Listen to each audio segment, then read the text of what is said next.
The music pounded through my body like a second heartbeat, each bass note vibrating against my ribs as I weaved through the crowd.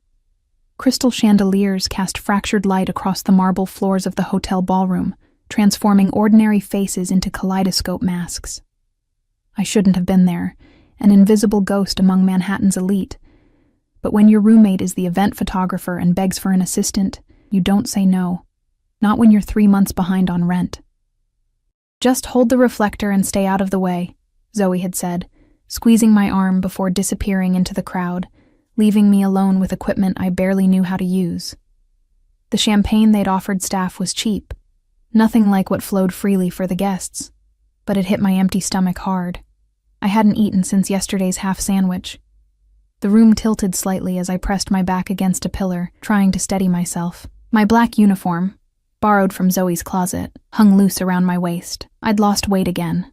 That's when I first noticed him. He didn't move like the others. While the crowd ebbed and flowed in chaotic patterns, he cut through like a blade.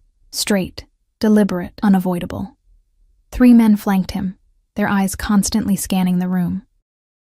His suit wasn't flashy like the tech executives or the Wall Street types, but something about the fabric caught the light differently, absorbing rather than reflecting. Italian, custom-made. Even I knew enough to recognize that. When he turned, I glimpsed his profile. Sharp jaw, straight nose, dark hair cropped close at the sides but longer on top. Not classically handsome, but magnetic. Something ancient in my brain whispered danger. I looked away too late, his gaze locked with mine across the room, and for a moment, everything else blurred. A half smile appeared on his face, there and gone like a camera flash. I felt naked, exposed, as if he'd reached across the distance and peeled back my skin to examine what lay beneath. "Move, will you?" Someone bumped into me, spilling champagne down my borrowed dress. The spell broke. I mumbled an apology, dabbing futilely at the stain with a cocktail napkin. When I looked up again, he was gone. "Emma, there you are!" Zoe materialized beside me, camera hanging around her neck. "I need you upstairs for the balcony shots. The client wants the whole ballroom from above." I followed her to the grand staircase, grateful for a task to focus on. The second floor was quieter, the music a distant thrum. We found a service door that led to a small balcony overlooking the ballroom. "Hold this." Zoe thrust the reflector into my hands. "And don't drop it. It costs more than your student loans." The joke hit too close to home. My stomach lurched as I positioned myself beside her, arms trembling slightly from exhaustion and hunger. Below, the party swirled in patterns of wealth and power I'd never understand. The champagne, the stress, the hunger, it all crashed against me in waves. Black spots danced at the edges of my vision. "I need to sit down," I murmured, but my voice was lost beneath the music. The spots expanded, merging into darkness. The last thing I remembered was the reflector slipping from my fingers, Zoe shouting my name, and the sensation of falling. Then, nothing. I awoke to the scent of leather and something spiced, sandalwood, perhaps, or amber. My eyelids felt heavy, but I forced them open. The first thing I saw was not where, but who. Him. The man from the ballroom. His face hovered above mine, features sharper up close. Deep-set eyes the color of burnt copper studied me with unnerving intensity. I realized, with a jolt of panic, that I was cradled against his chest, one of his arms supporting my shoulders, while the other lay across my waist. "Don't move," he said, his voice lower than I'd expected, a rough edge beneath the cultured tone. "You fainted." We were in a car. No. A limousine, the privacy divider up, enclosing us in a cocoon of soft lighting and plush seating. Outside the tinted windows, Manhattan slipped by in streaks of neon and shadow. "Where?" My voice cracked. I tried again. "Where are you taking me?" "Hospital." I struggled to sit up, panic giving me strength. "No, no hospitals. I can't afford—" I bit my lip, embarrassment flooding through me. "I'm fine. It was just low blood sugar. Please, just let me out here." His arm tightened around me, not painfully, but with unmistakable authority. "You hit your head when you fell. You need medical attention. Who are you?" I managed, though I suspected I already knew. There had been whispers at the party about a guest no one dared approach directly. Someone powerful enough to make politicians and billionaires nervous. He studied me for a long moment, as if weighing what to tell me. Alessandro Russo, he finally said, not offering his hand, not adding any title or explanation. The name hit me like cold water. Everyone in New York knew the Russo family. Officially, they owned real estate and shipping companies. Unofficially, they controlled much of the city's underworld. I'd read enough headlines to know that law enforcement couldn't touch them. Witnesses disappeared, and prosecutors suddenly dropped cases. I was alone in a car with a man who could make people vanish. Your friend, the photographer, she's following in another car, he added, misreading my fear. She wanted to accompany you, but there wasn't room with my security. I need to go home, I said, trying to keep my voice steady. Thank you for helping me, Mr. Russo, but I'm really fine. His lips curved slightly. Alessandro, he corrected. Then, what's your name? Something told me lying would be dangerous. Emma Calloway. Emma, he repeated, as if tasting the name. You work for the event company? No, I was just helping my roommate. I'm a student at NYU, Fine Arts program. I was babbling now, words spilling out unchecked. I graduate this spring, if I can afford the last semester's tuition. His expression changed subtly, interest sharpening. You're an artist? I nodded, not trusting my voice anymore. Why was he asking? Why did he care? The car slowed, then stopped. We'd arrived at a private entrance to what looked like an upscale medical facility. Not a regular emergency room. This is my family's medical center, he explained, reading my confusion. They'll take care of you. Before I could protest again, the door opened. One of his security men stood waiting. With surprising gentleness, Alessandro shifted me toward the door, but kept one arm firmly around my waist. I can walk, I insisted weakly. Humor me, he replied, guiding me out of the car with practiced ease. Inside, everything happened quickly. I was taken to an examination room that looked more like a luxury hotel suite than a hospital. A doctor appeared, a woman in her 50s with a kind face, but eyes that darted nervously to Alessandro. It's likely just dehydration and low blood sugar, she told him after examining me, but we'll run some tests to be sure there's no concussion. Alessandro nodded. Do whatever is necessary. I'll wait. That's really not, I began, but he cut me off with a look. I'll wait, he repeated, this time to me. After blood draws and a quick CT scan, the doctor confirmed her initial assessment. You need rest, proper nutrition, and fluids, she told me.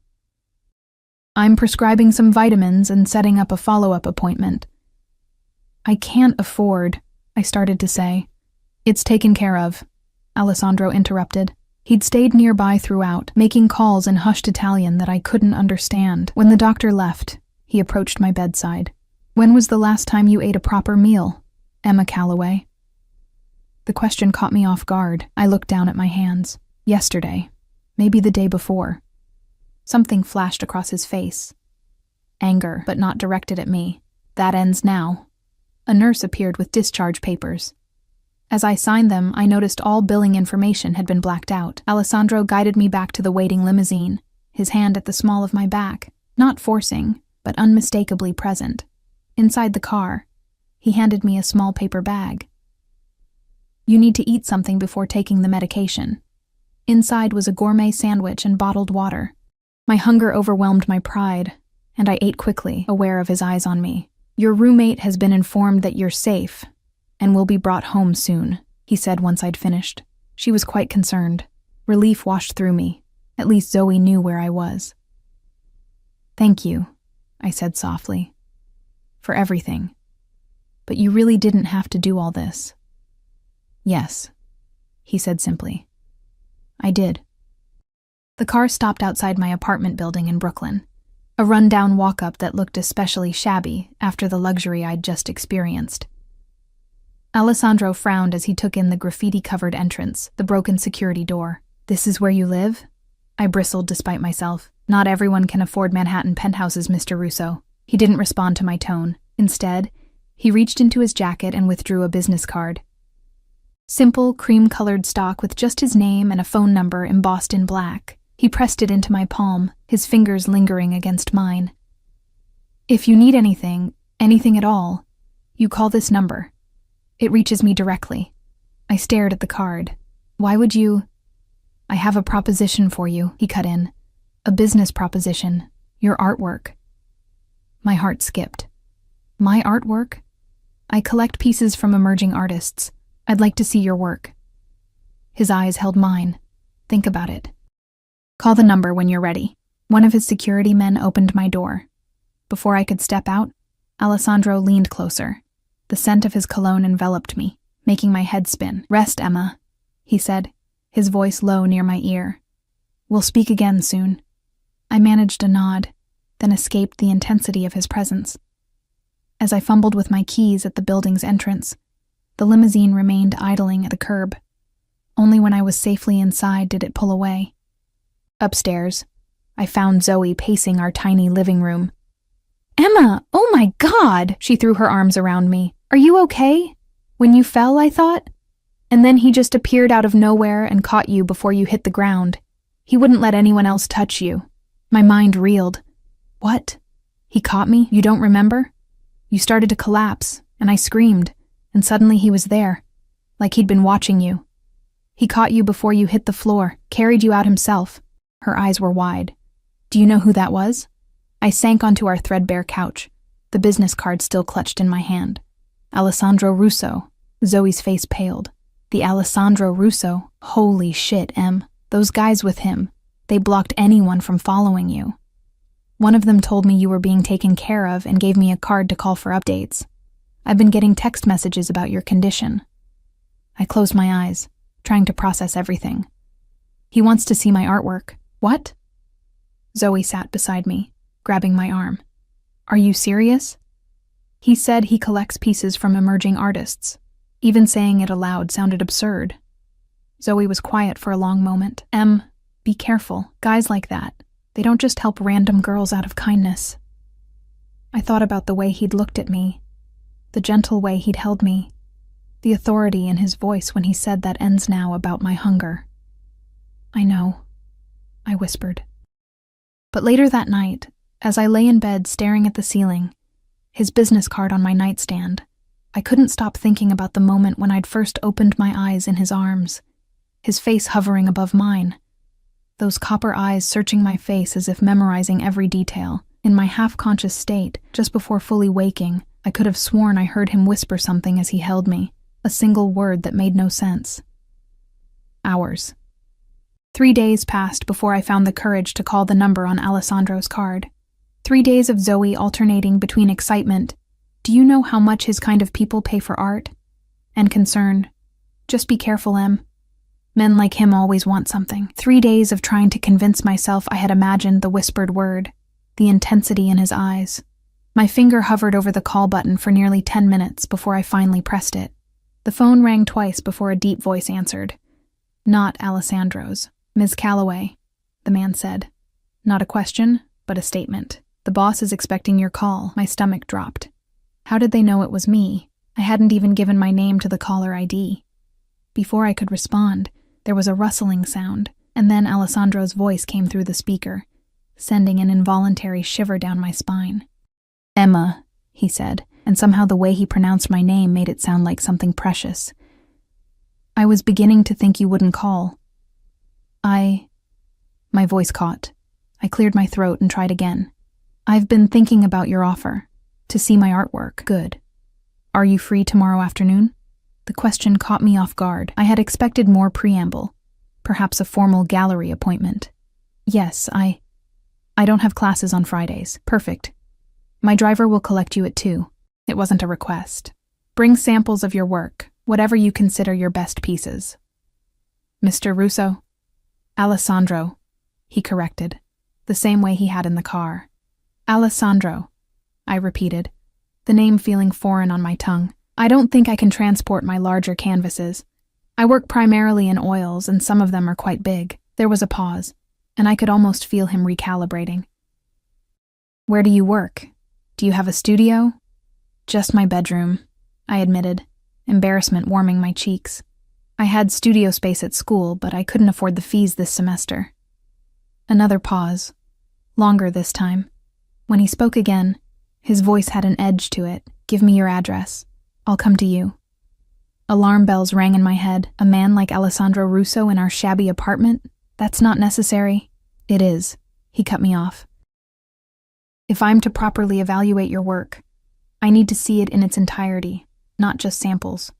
I swallowed hard. There was no graceful way to refuse without losing this opportunity completely.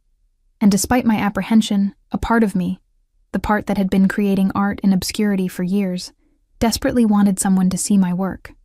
Really see it.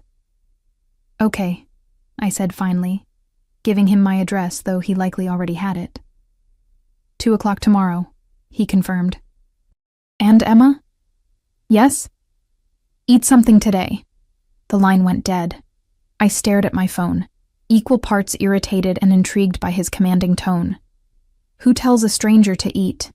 But then again, he had seen me at my worst, fainting from hunger, vulnerable and embarrassed.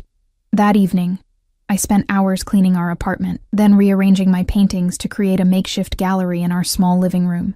Zoe helped, moving furniture to make more space, hanging pieces on every available wall. You know, she said, stepping back to examine a large canvas depicting a woman dissolving into smoke.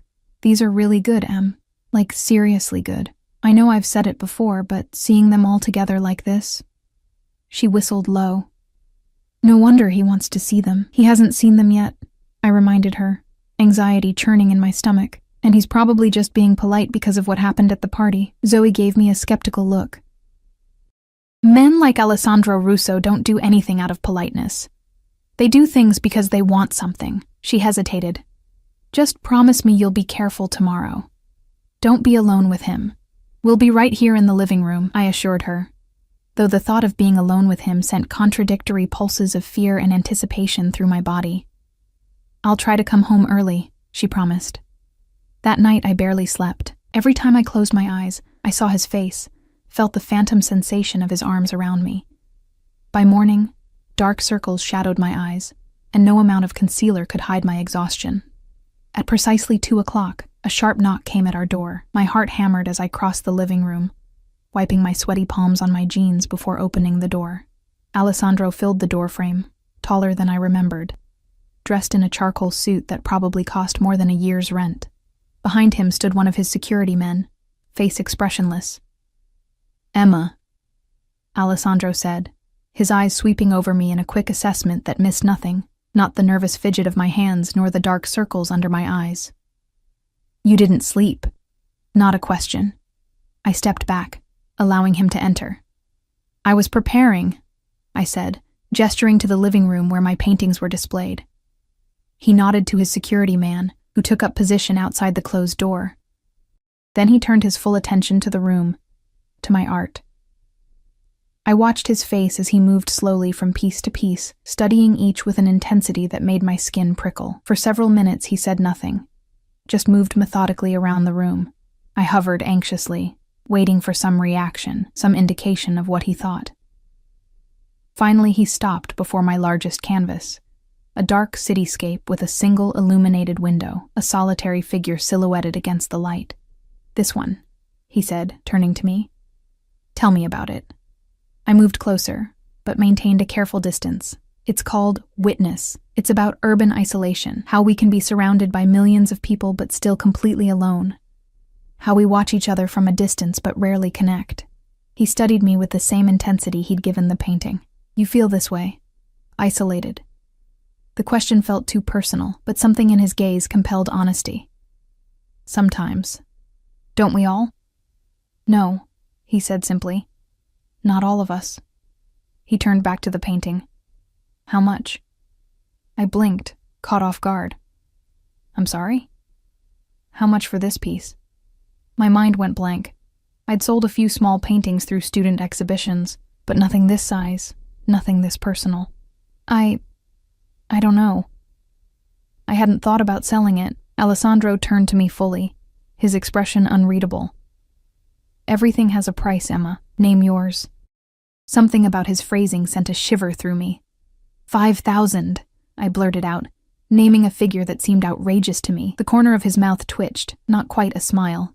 That's severely undervalued. He reached into his jacket and withdrew a checkbook. 20,000. I gasped. That's too much. It's not worth. I decide what things are worth to me, he interrupted, already writing the check. And I want this piece, along with those two. He nodded toward a pair of smaller canvases. One of a woman with her back turned, looking out over turbulent water, another of hands reaching through darkness toward a single point of light. I felt dizzy. Those as well? 10,000 each. He tore out the check and held it out to me. 40,000 total.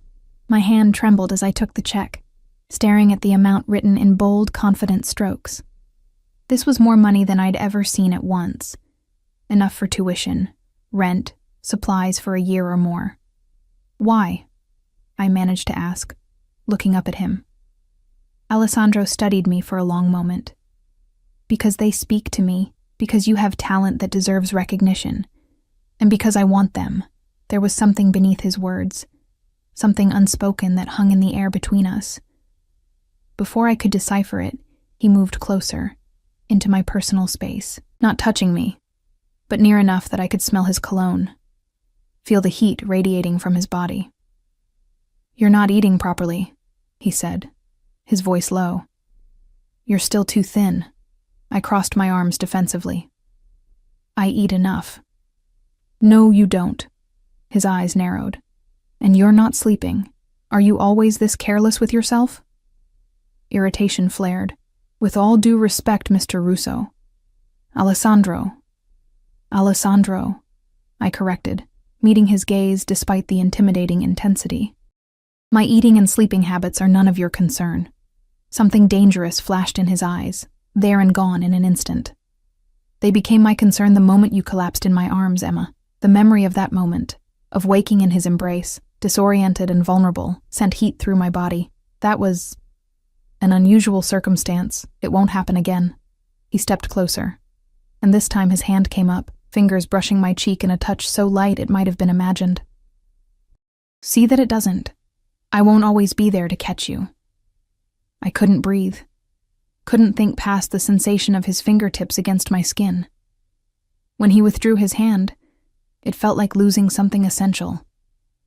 "I'll send people to collect the paintings tomorrow," he said, his tone shifting to business-like efficiency. "In the meantime, use some of that money to eat a proper meal and get some rest." I nodded, still clutching the check. "Thank you. For the purchase, I mean." "It's the investment," he replied. "I have an eye for potential, for things of value others overlook." His gaze traveled over me again, more deliberately this time. "Very few people surprise me, Emma Calloway." "You did." Before I could respond, he turned toward the door. "I have a gallery opening next Friday evening. A private showing for a new artist I'm sponsoring. I'd like you to attend." "Me? Why?" "Because I think you'll find it educational, and because I want you there." He reached into his pocket and produced a cream-colored envelope. "The details are inside. My driver will collect you at 8. Again, not a request. I took the envelope, fingers brushing his. "I don't have anything to wear to that kind of event." A small smile curved his lips. "That's been taken care of as well." "What do you mean?" "You'll see." He moved to the door, opening it to reveal his waiting security man. "Friday, 8 o'clock. Eat something substantial before then." Then he was gone, leaving behind the scent of his cologne, a check for $40,000, and 1,000 unanswered questions. I sank onto the couch, staring at the check in my hand. It felt surreal, like something from a dream or a nightmare. What did he really want from me? Men like Alessandro Russo didn't pay $40,000 for paintings from unknown artists without expecting something in return. My phone buzzed with a text message from Zoe. "Sorry, can't get away from work." "Everything okay? Is he still there?" I typed back. "He's gone. He bought 3 paintings for $40,000. Her response came instantly. "What? OMG, are you serious?" Before I could reply, another text appeared. "Wait, what does he want in return?" The same question that was spinning through my own mind. What did Alessandro Russo want from me? And why did the intensity in his eyes, the gentleness of his touch, make me almost not care about the answer. 2 hours later, as I was still trying to process everything, a delivery arrived. A large white box tied with a black satin ribbon. The delivery person refused to tell me who it was from, but I already knew. Inside, nestled in layers of tissue paper, lay a dress of deep midnight blue, the fabric catching the light like water. Alongside it was a smaller box containing delicate silver jewelry and a pair of heels that looked Italian and expensive. At the bottom was a card with a single line written in strong, slanted handwriting. For Friday. Wear your hair down. I ran my fingers over the dress, the silk cool and smooth against my skin. It was the most beautiful thing I'd ever seen, and probably cost more than all my possessions combined. This was dangerous. He was dangerous. Everything about this situation screamed at me to run, to tear up the check, return the dress, forget Alessandro Russo and his intensity, his unexpected gentleness, his commanding presence. Instead, I found myself lifting the dress from its box, holding it against my body as I looked in the mirror. It would fit perfectly, as if he'd somehow known my exact measurements, as if he'd studied me. The thought should have frightened me. Instead, I felt a thrill run through me, a dangerous, forbidden excitement at being seen, truly seen, by someone like him. Friday suddenly seemed very far away. The next morning, I deposited the check, half expecting it to bounce despite knowing it wouldn't. By afternoon, the funds were in my account, more money than I'd ever had at once. I paid my outstanding tuition balance, bought art supplies, and set aside money for rent and groceries. Still, most of it remained, a strange security I'd never known before. True to his word, men came for the paintings, handling them with professional care, wrapping each meticulously before carrying them away. They left me with a receipt and another business card, this one for an art gallery in Chelsea. The owner's name was circled in the same strong handwriting. She's expecting your call. That evening, as I sat on the fire escape outside our apartment window, sketching the sunset, my phone rang with an unknown number. "Ms. Calloway?" a woman's voice asked when I answered. "This is Sophia Russo, Alessandro's sister." My pencil froze mid-stroke. "Oh, hello. My brother asked me to call you," she continued, her voice pleasant but reserved. "He mentioned you might need assistance preparing for Friday's event. That's not necessary. It wasn't a suggestion," she cut in smoothly. "Alessandro rarely takes an interest in new artists. When he does, the family supports his decision. I'll pick you up tomorrow at noon. We'll have lunch, then visit my personal stylist." Like her brother, Sophia Russo didn't make requests. She stated what would happen. Before I could formulate a response, she added more softly, "He told me about your work. I'd like to see it for myself sometime." "Of course," I managed. "Good. Noon tomorrow, then." She hung up. I stared at my phone, then out at the darkening sky. What was happening to my life? A week ago, I was just another struggling art student, invisible and forgettable. Now I had caught the attention of one of New York's most powerful and dangerous families, all because I'd fainted at a party. All because Alessandro Russo had caught me as I fell. All because he'd whispered that single, inexplicable word as I lay unconscious in his arms. Ours. Sophia Russo was nothing like her brother. Where Alessandro emanated danger and intensity, Sophia was all polish and practiced charm.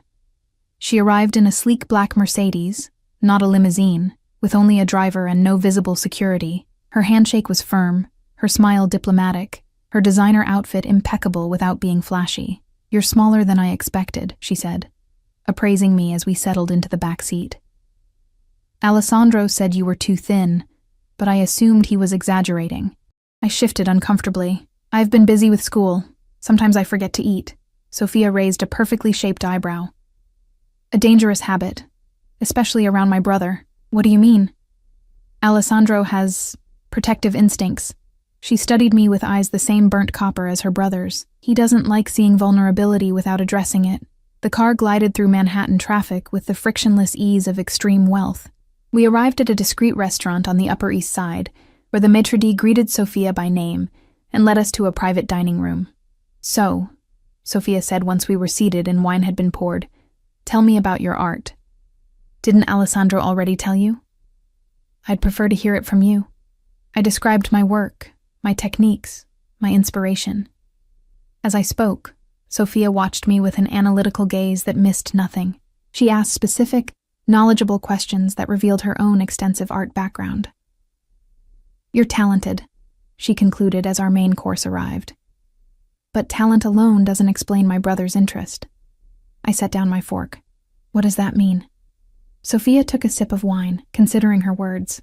"Alessandro doesn't collect art for status or investment, though he's shrewd about both. He collects pieces that speak to him on a personal level."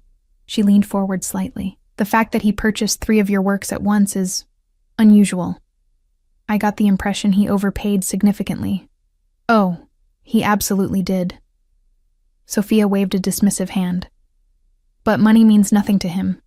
Your paintings contain something he wanted to possess." A chill ran through me at her phrasing. "I just paint what I see and feel. And what my brother saw in your work resonated with him." She studied me again. "What happened at the gallery event? Alessandro told me you fainted, but he was unusually vague about the details." I described the night, ending with waking up in Alessandro's arms. I omitted the whispered word. It felt too private, too confusing to share, even with his sister. Sophia listened intently. When I finished, she nodded slowly. "And now he's invited you to the opening on Friday, as his guest. Is that significant?" "Alessandro doesn't bring guests to business events," Sophia said carefully. "Ever." The implications hung between us.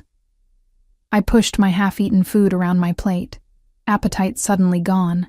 "I don't understand what he wants from me." Sophia's expression softened fractionally. "Neither does he, I suspect." She reached for her purse. "Come, we have appointments to keep." The rest of the afternoon passed in a whirlwind of luxury. Sophia's stylist worked on my hair and makeup, teaching me techniques for the event. A personal shopper brought selections that complemented the blue dress. Sophia supervised everything with crisp efficiency, occasionally stepping away for hushed phone calls in Italian. By 5 o'clock, I barely recognized myself in the salon mirror. My usually unruly hair fell in soft waves, my skin looked luminous, and I'd learned how to recreate the subtle makeup look for Friday. "Alessandro was right about your bone structure," Sophia commented as we returned to the car. "You clean up remarkably well." I wasn't sure if it was a compliment or an observation. "Thank you for today," I said. "For everything." She waved my gratitude away. "This isn't charity, Emma. When a Russo shows interest in something, or someone, we protect that interest." She handed me a small shopping bag containing cosmetics and accessories. "Friday is important to Alessandro. Important people will be there. Don't embarrass him." "I'll do my best," I said stiffly. Sophia's expression thawed slightly. "That came out harsher than intended. What I meant was, be yourself, but the best version. The version I've seen glimpses of today." Her tone softened further. "My brother doesn't extend himself for just anyone. There must be something special about you." Before I could respond, the car stopped outside my building. Sophia's eyes narrowed at the graffiti-covered entrance. "This neighborhood isn't safe. It's all I can afford," I said, though that wasn't entirely true anymore.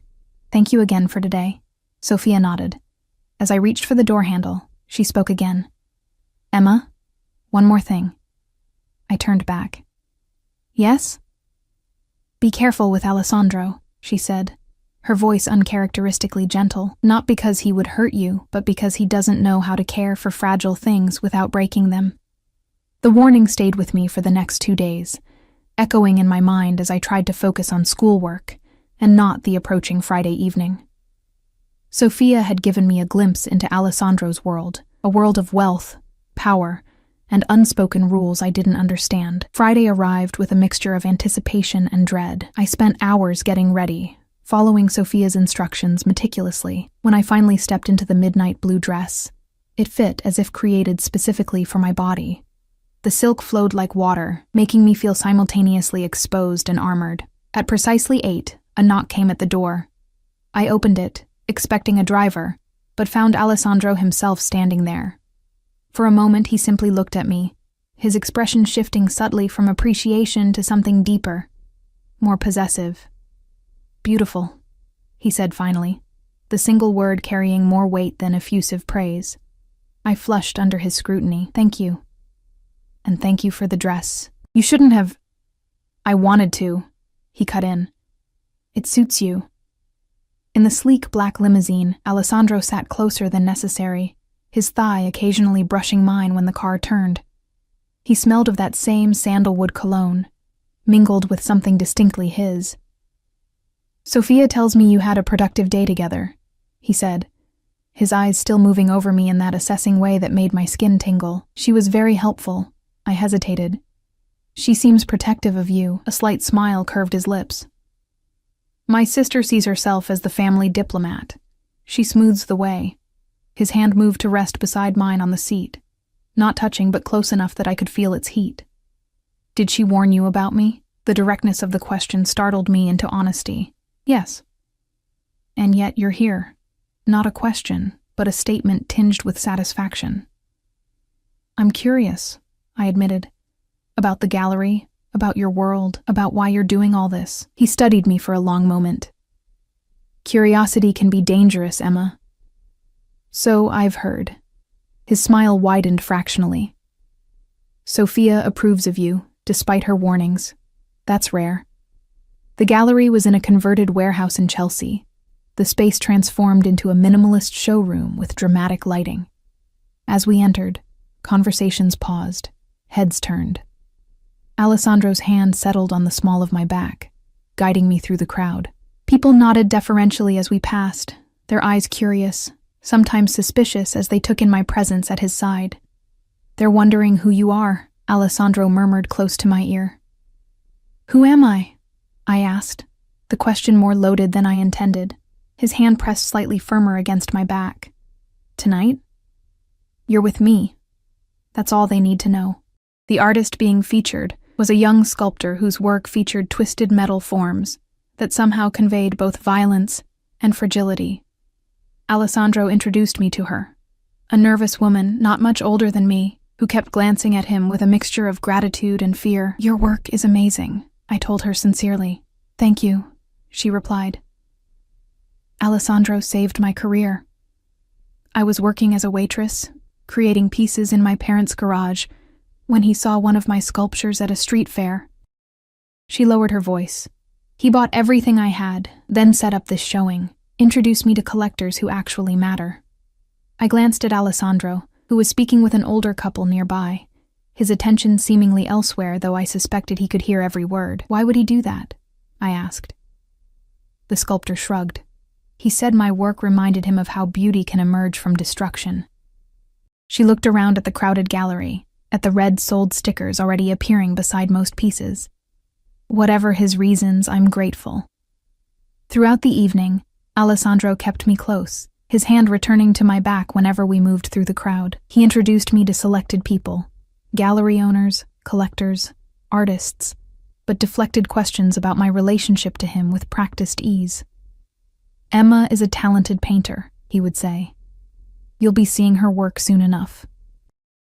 By the time we left, my head was spinning from champagne and information overload. The limousine waited at the curb, and Alessandro helped me inside with a gentleness that contrasted with the commanding presence he'd projected all evening. What did you think? He asked as the car pulled away. It was enlightening, I said. Everyone seems afraid of you, even the artist you're helping. Alessandro didn't deny it. Fear and respect often look similar. Which do you prefer? His eyes gleamed in the dimly lit interior. From most people, either is acceptable. He shifted closer. From you? Neither. My breath caught. What do you want from me, Alessandro? He studied me for a long moment, something unreadable passing behind his eyes. Then he reached out, his fingers tracing the line of my jaw with feather-light precision. Everything, he said simply. The word hung between us, heavy with implication. Everything. My pulse quickened as his fingers continued their gentle exploration, tracing from my jaw down to the hollow of my throat, where my heartbeat betrayed my reaction. You don't even know me, I whispered. I know enough. His voice had dropped lower, rougher at the edges. I know your talent, your struggle, your strength. I've seen how you fight to survive in a world that wants to break you. His hand moved to cut my cheek, and I know that from the moment I caught you as you fell, something changed. I couldn't look away from his gaze, couldn't pretend I didn't feel the electric current running between us, for you or for me. Both. Alessandro leaned closer, his breath warm against my lips. Tell me you don't feel it too, Emma. Tell me. And I'll stop. The invitation to refuse was there, genuine despite the power he held over me in so many ways. I could end this now, with a single word. Instead, I found myself closing the distance between us, my lips meeting his in a kiss that started tentative, but quickly blazed into something desperate and consuming. His hand slid into my hair, cradling my head as he deepened the kiss. I tasted expensive champagne and something darker, more intoxicating.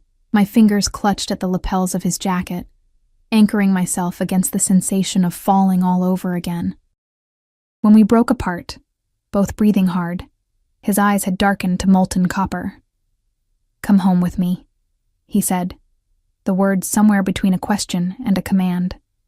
Warning bells rang in my head, Sophia's caution echoing. He doesn't know how to care for fragile things without breaking them, yet I found myself nodding, unable to deny the pull between us.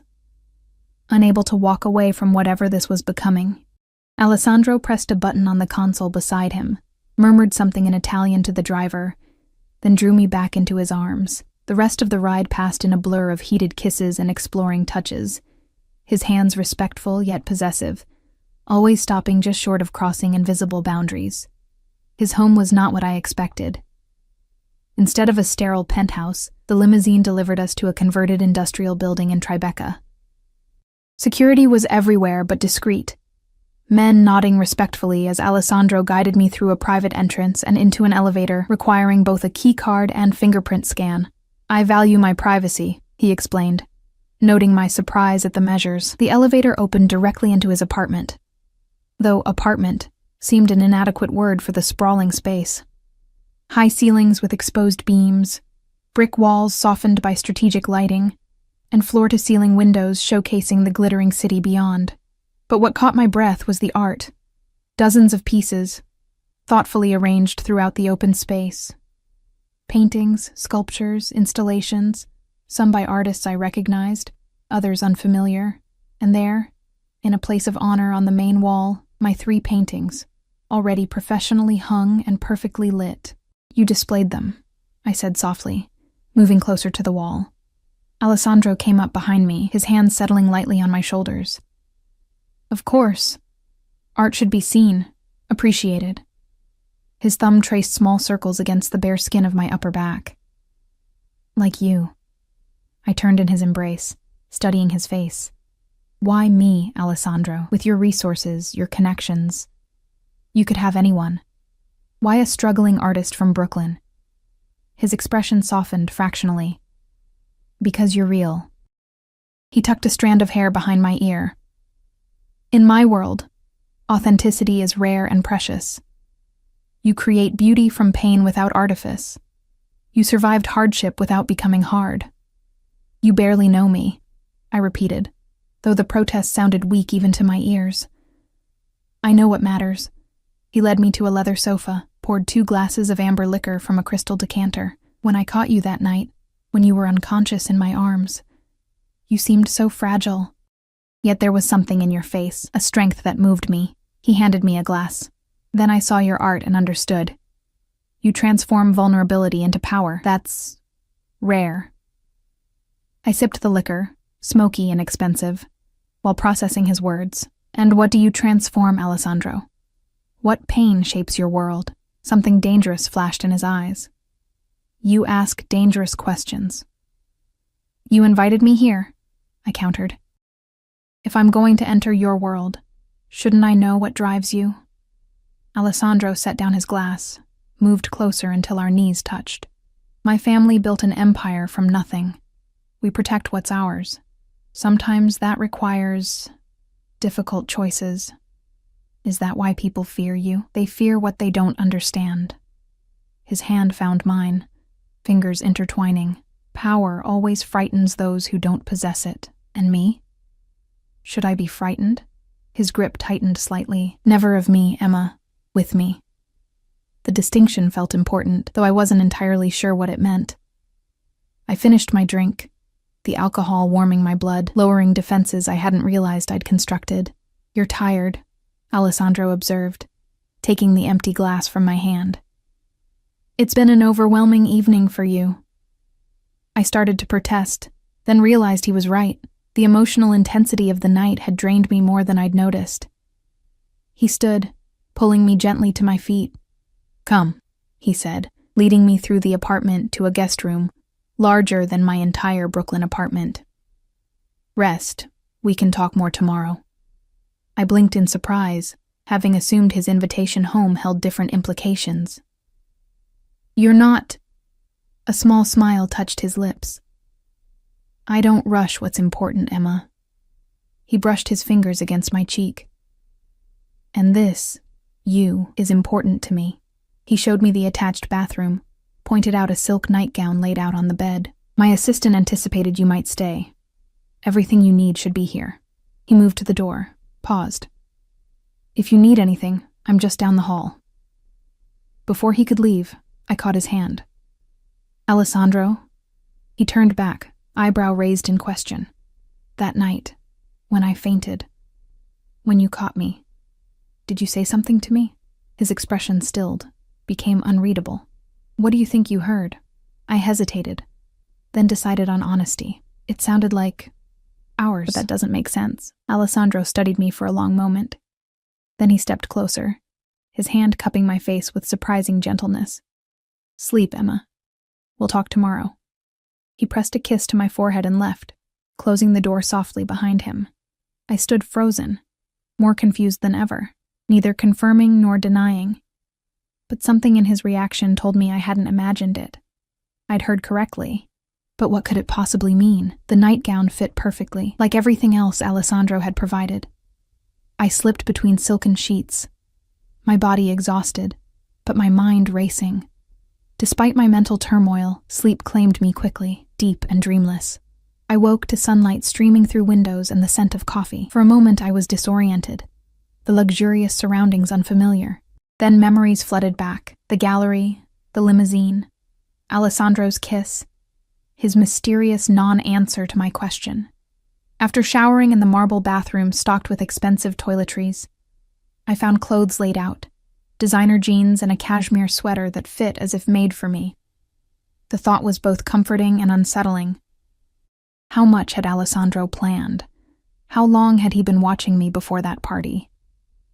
I followed the coffee scent to the kitchen, where I found not Alessandro, but a middle-aged woman preparing breakfast. "Good morning, Miss Emma," she said with a slight accent, Eastern European perhaps. "Mr. Russo had to step out for a business matter but said to make you comfortable. Breakfast will be ready in 5 minutes." "Thank you." I accepted the coffee she offered, wandered to the floor-to-ceiling windows while I waited. The view was spectacular.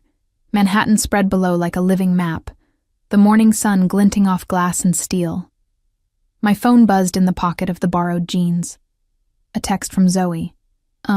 Where are you? Did not come home last night? Are you okay?" I quickly responded, "I'm fine. At Alessandro's." "Nothing happened. We'll explain later." Her response was immediate. "Nothing happened? At Alessandro Russo's? Call me." Before I could reply, I heard the elevator doors open. Alessandro strode in, dressed impeccably in a charcoal suit, speaking rapid Italian into his phone. He spotted me by the windows and his expression warmed, though he continued his conversation for another minute before ending the call. "You slept well?" he asked, crossing to where I stood. I nodded. "Better than I have in months. Good." He brushed a kiss against my cheek, the gesture surprisingly domestic. "I'm sorry I wasn't here when you woke. An urgent matter required my attention." "It's fine. Your housekeeper has been very kind. Mrs. Petrova takes good care of me." He guided me to the dining area where breakfast was being laid out, an impressive spread of pastries, fruit, and eggs. "And now a view." Over breakfast, Alessandro outlined his day, meetings until early afternoon. Then he would be free. "I thought perhaps I could show you my other galleries. Several have spaces opening for exhibitions in the coming months." The implication was clear. "You want to show my work?" Of course. He said it as if it were the most natural thing in the world, as if unknown artists regularly received such opportunities.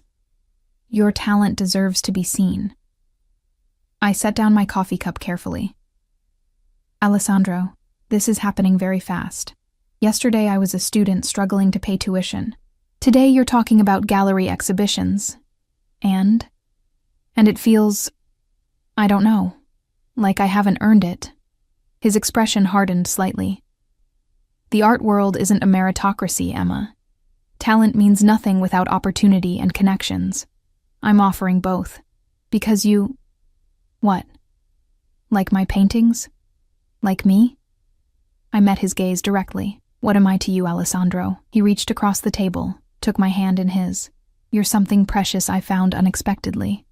Something I want to protect and nurture. His thumb stroked across my knuckles. Is that so difficult to accept when it comes from someone like you? Yes. Someone like me, he repeated, a dangerous edge entering his voice. And what am I, in your eyes? I didn't look away. Powerful. Dangerous.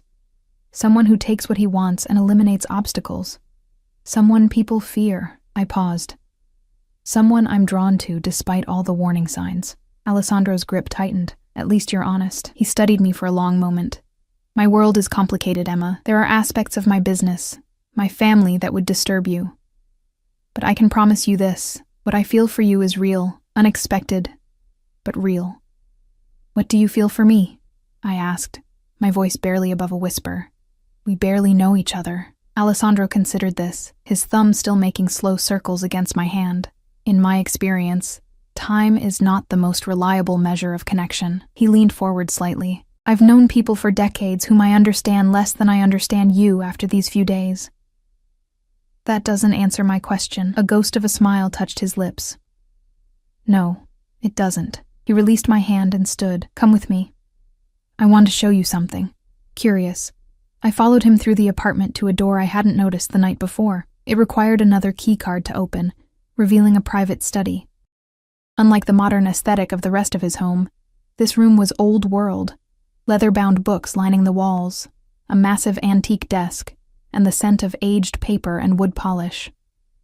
Alessandro crossed to a painting mounted behind his desk, a small, dark piece depicting a young woman with haunted eyes standing before a burning building. The style was centuries old, Renaissance perhaps, but the emotion in the subject's face felt startlingly modern. My grandmother, he said, watching my reaction. Painted in 1942, after she fled the Nazis who burned her family home in northern Italy.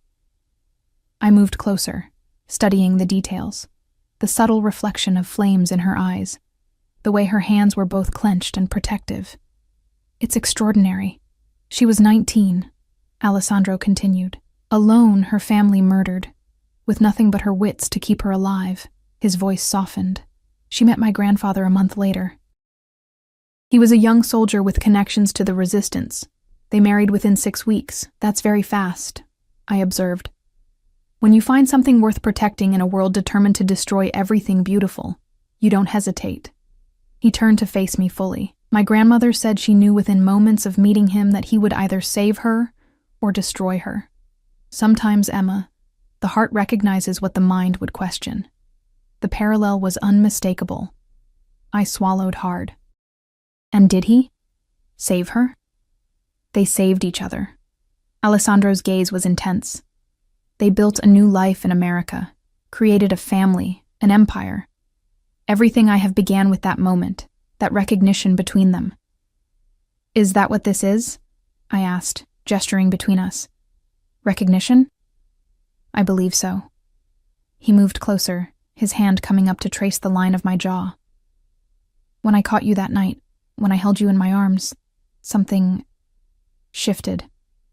I can't explain it rationally. That's not very reassuring coming from a man in your position. Don't you need to be rational, calculating? In business, yes. In matters of the heart? He shrugged slightly.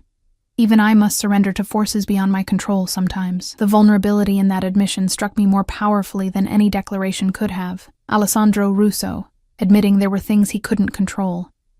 It humanized him in a way nothing else had. You still haven't told me what you whispered that night, I said.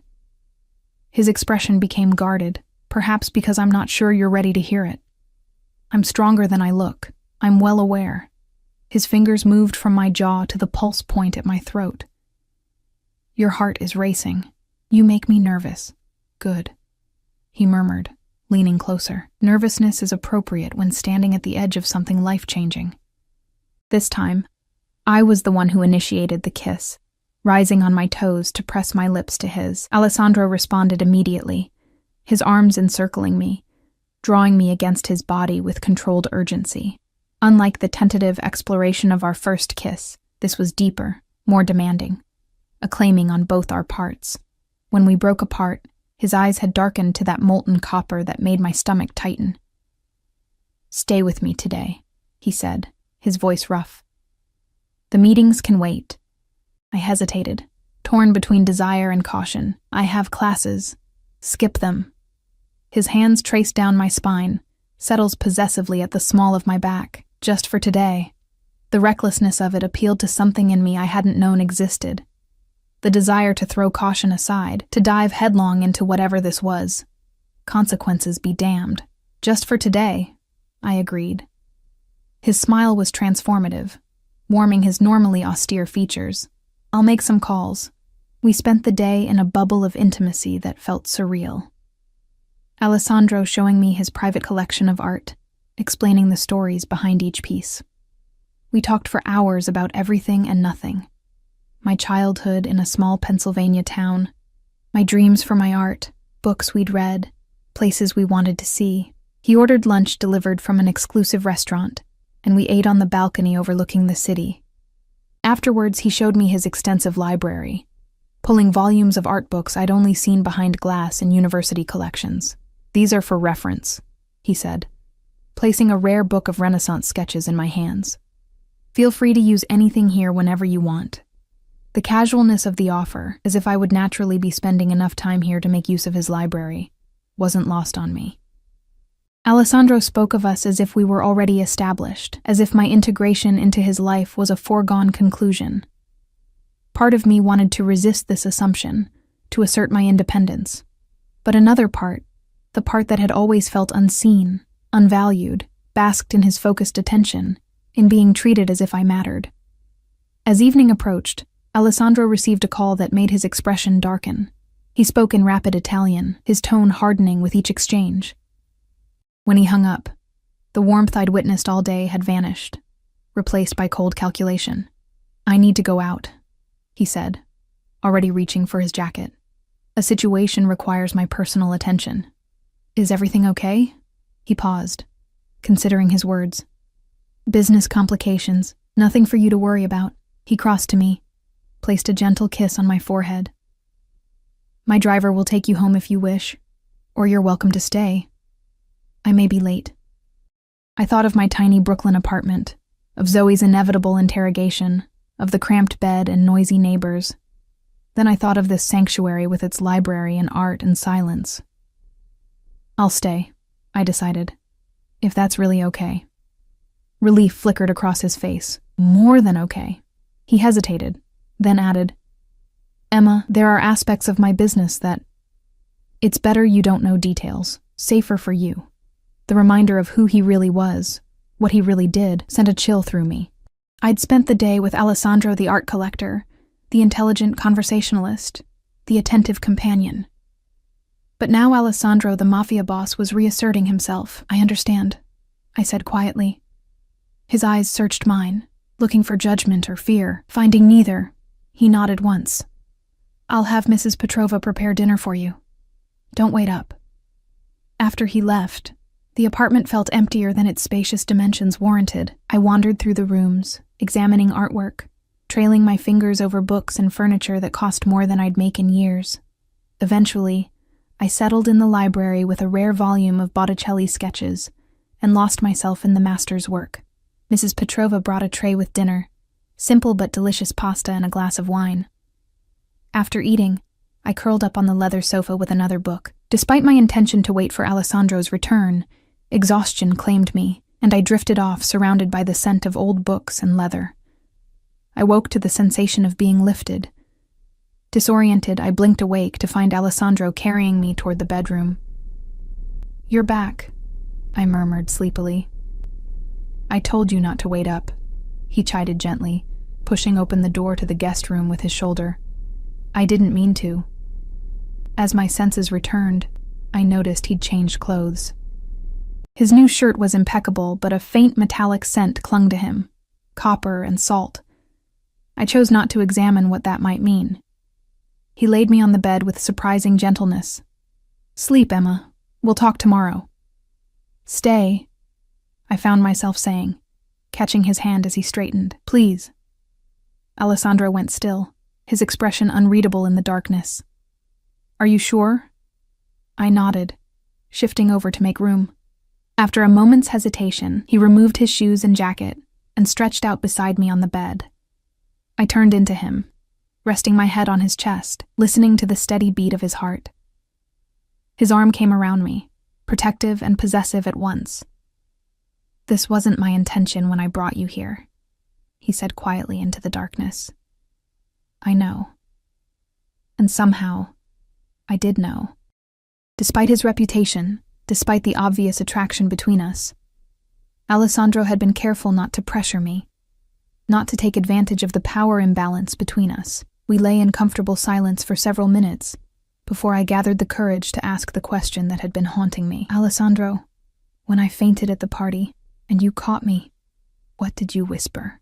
His body tensed almost imperceptibly beneath mine, for so long that I thought he wouldn't answer. He was silent. Then, his voice so low I barely caught it. "Ours."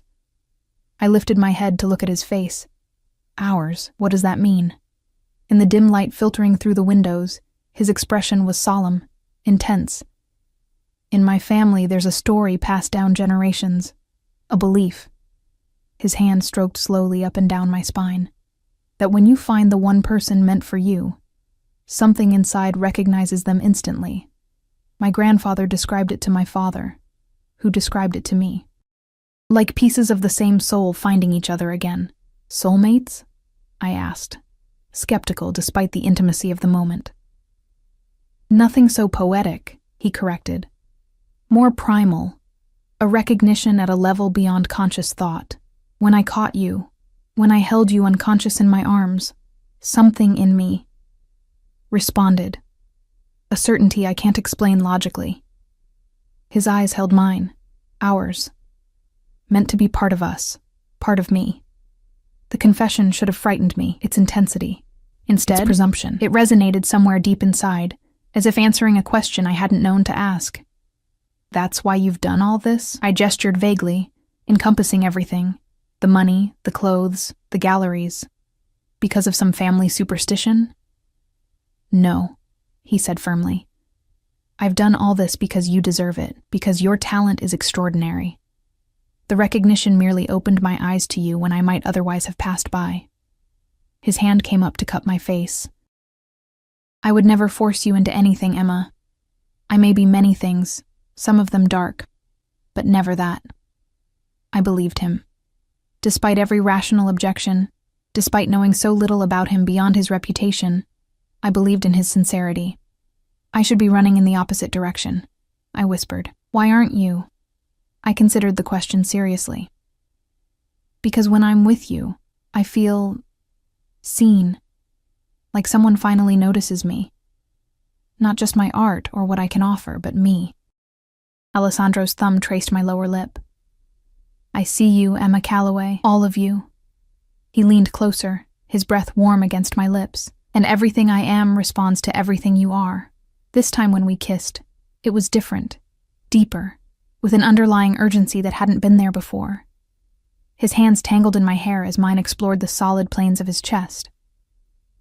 We moved together as if we'd done this countless times, as if our bodies already knew the language of each other.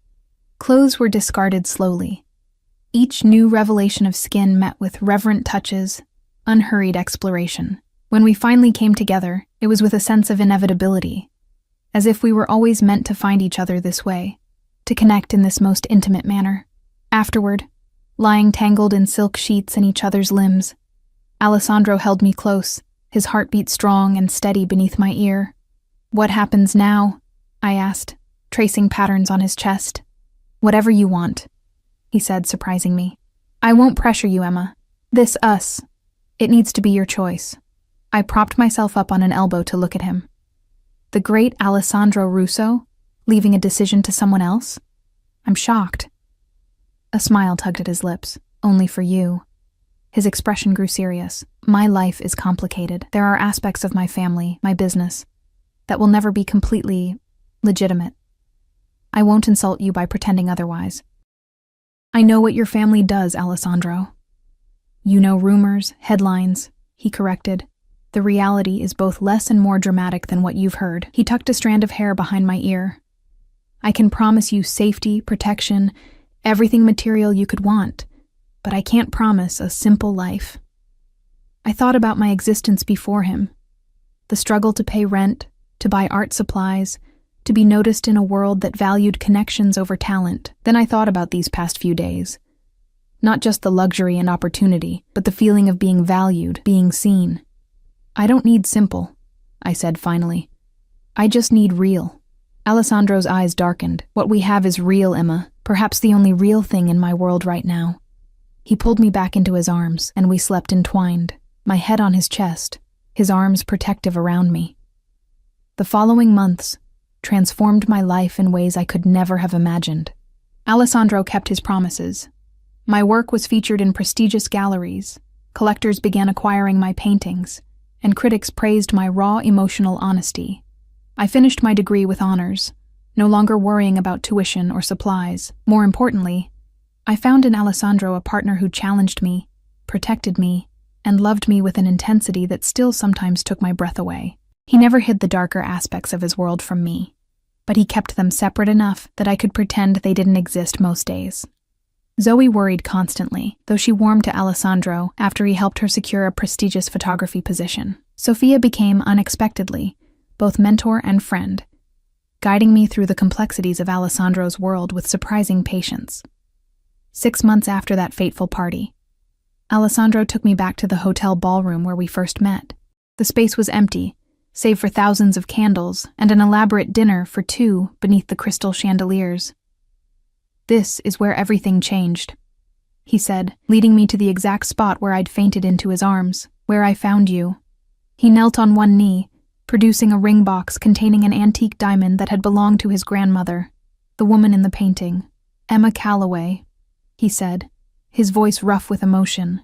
I knew you were mine the moment I caught you. Will you be my wife?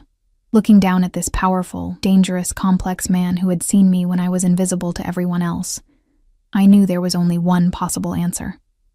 Yes, I whispered, offering my hand. Ours. As he slipped the ring onto my finger, as he rose to kiss me beneath the same chandeliers where I'd once fainted from hunger and exhaustion, I understood that sometimes falling, literally and figuratively, leads not to disaster, but to being caught by the right arms at exactly the right moment. I had fallen into Alessandro Russo's world by accident, but I would stay by choice.